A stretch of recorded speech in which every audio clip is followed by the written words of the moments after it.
Joey, you were playing in your first game against UW, had a couple of clutch plays. How comfortable were you down the stretch in a tense back and forth game? I was extremely comfortable. My teammates helped me out to staying poised, staying calm. In the huddles, we're talking about just deep breath, just relax for a second because, the crowd obviously could play a factor. But just staying calm, cool, calm, and collected was kind of our MO the whole game.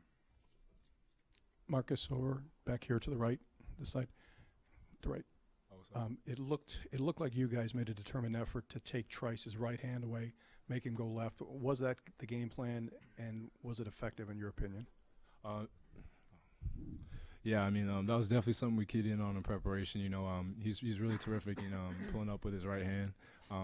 We saw in scouting and film that was primarily where he was getting most of his shots in the prior game, so we wanted to be sure to try and eliminate that. And I felt that we prepared the right way the past 2 days, and I felt that we executed that pretty well this evening.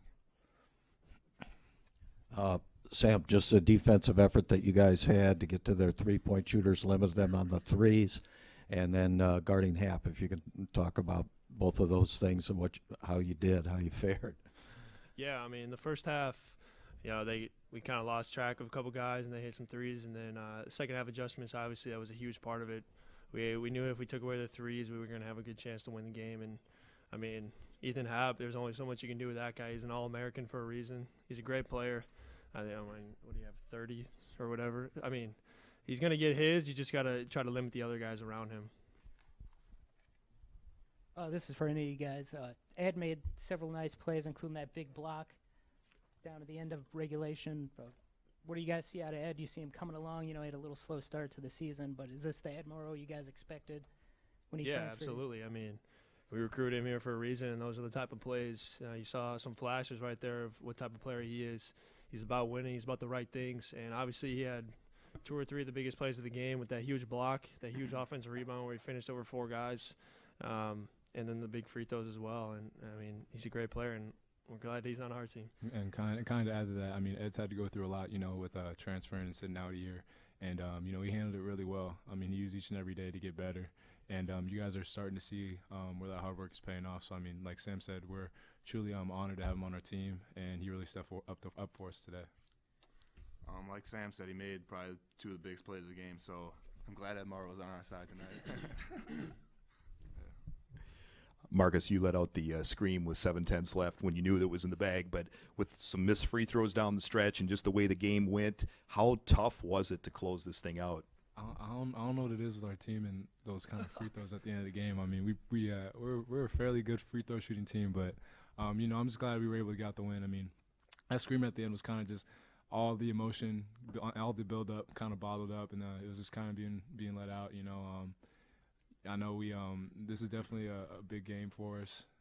Each and every year people always talk about how big this game is, and we tried to block out the outside noise and really try to be internal within our program about how important this game was. So just all the hard work that we did to prepare for this game, and the fruit of our labor being shown today was kind of just not just with me, but a lot of guys let out a lot of emotion after the game, and so that was kind of what that was, and it was a great experience to be able to share with my teammates. Sam, happy birthday, first of all. And kind of about that, getting a win like this against your toughest rival and getting a double-double on top of that, what does it feel like, and what are the emotions going through your head as you beat a team like Wisconsin that you grew up kind of cheering for?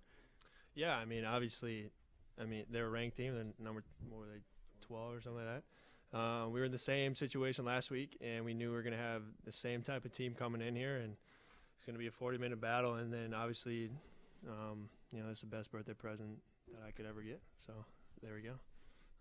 For any of you guys curious, the road team has always had success recently in these ones, but that was a loud home crowd. What did you guys think of kind of playing in front of that crowd, and did it help? Yeah, I mean, we're trying to change that trend, but no, I mean, we've definitely taken a different approach this year, especially since playing at home.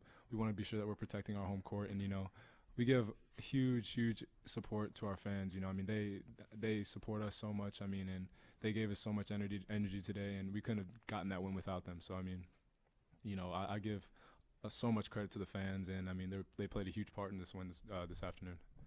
The rivalry aspect of it aside, this is a big game too. Like you mentioned, this is a second top 15 team. Do you guys kind of pay attention, even in the back of your head, building a resume as you go into conference play? Because the goal obviously is our deep run in March. Yeah, absolutely. Obviously, these are huge games, and obviously at home, you know, winning at home against a team like that, it builds up your resume, like you said, and it tests where we are as a team. And I think, you know, we've crossed a couple of bridges these last 2 or 3 games, and now we just got to keep building off it and keep building our resume.